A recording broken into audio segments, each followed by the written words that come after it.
Welcome back to Bee Joy in the Kitchen. I am Bee Joy. This is my kitchen, and I'm happy to be here with you all today. Apples are in season. They were all over the farmer's market this morning. And with apples come the Jewish holiday of Rosh Hashanah, the Jewish New Year. So Shana Tova to those of you who will be celebrating in the coming week. Friday night it starts. You may be seeing this after, so if you see it after, I hope you had a Happy New Year. And with the apples, alongside of them, with the Jewish New Year comes honey. So we always have apples and honey, so I thought to myself, what can we do? And I said, what about an apple honey crisp? Why not? So let's get started. The abundance of apples are just amazing at the farmer's market. All sorts of kinds. The kinds I got today were summer apples. They're called Summerfields or Summer Rose, something like that. I don't know if you can see that apple right there. It's like almost a yellow color. I chose that just because I've never used it before, so I thought, why not? And what you want to do with your apples is get them cut up into about that size chunk, right? A fairly large dice. You're going to need 3 to 4 apples so that you end up with about 4 cups of fruit. Now, there's a couple of ways that I love to cut. There's one way I love to cut apples. I have this handy dandy gadget here. You can see that. And we just take it on the apple. Boom. And I leave the skin on because that's an absolutely nutritious part of the apple. You don't want to miss any part of the apple. High in fiber, high in vitamin D, high in vitamin C. So this is really handy. You can also do it the old-fashioned way by cutting the apple in half and then quartering it and removing the core. And then I just went like this. I cut each one of these in half very carefully, like that. And then just kind of sliced them down in about 4 or 5 parts. And that's what you get, like that. So we have that for your apples. Take those and you're going to put them in a square pan. I think it's about an 8 by 8. And if you're going to have your apples out for any length of time, because you've done them and now you have to go do something else, you want to put some lemon juice on them to keep them from browning. Got your apples.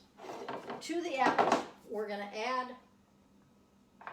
Dates are also very traditional at Rosh Hashanah, so we're going to put some dates in. These are 5. These are medjool dates that I took and cut up into pieces. So I took about 5 of them, so there's going to be quite a number of dates in here. I really like it high on the date. Like that. And then I took about 1/3 of a cup of walnuts, chopped, and throw those in as well. So we kind of get the real crispy thing going on. Here comes the lemon juice. Now, you know I've shown you all this before. If you're first-time watchers, I love this lemon juice squeezer. And I'm going to take the lemon juice of one, in this case, a Meyer lemon. I'm just going to squeeze it. See, and this is all in one pan, so you don't have to be messing up a bunch of pots. Which I should mention, I do have a shout out to Arlene, my spouse, who has spent the last 34 years walking behind me in the kitchen cleaning up. So, you know, she's as much a part of this as I am, really. If I didn't have her cleaning up after me, I'd have to say, this probably wouldn't be happening.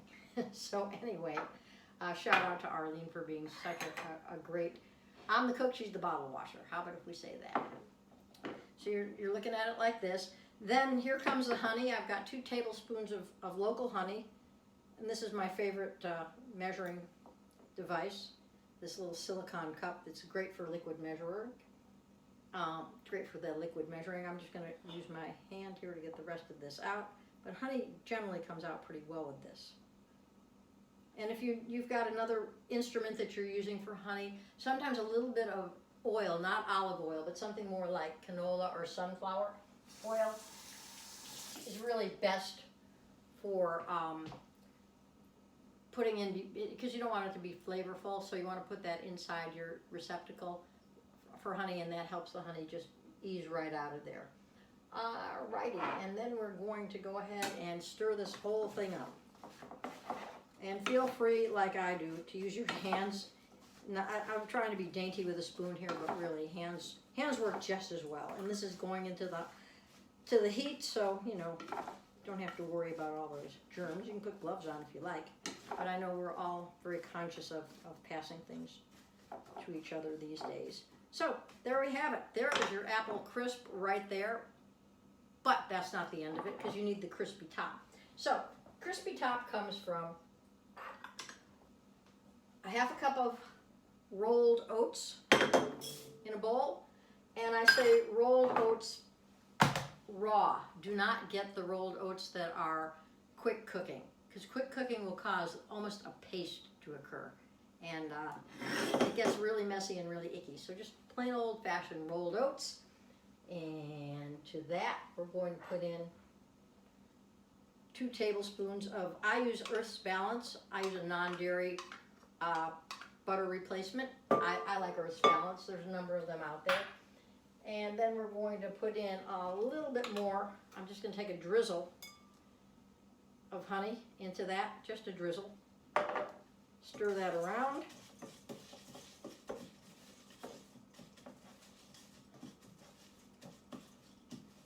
And then we're just going to sprinkle that guy on top there. Couldn't get any easier. Just plain old rolled oats, butter, well, in this case, Earth's Balance.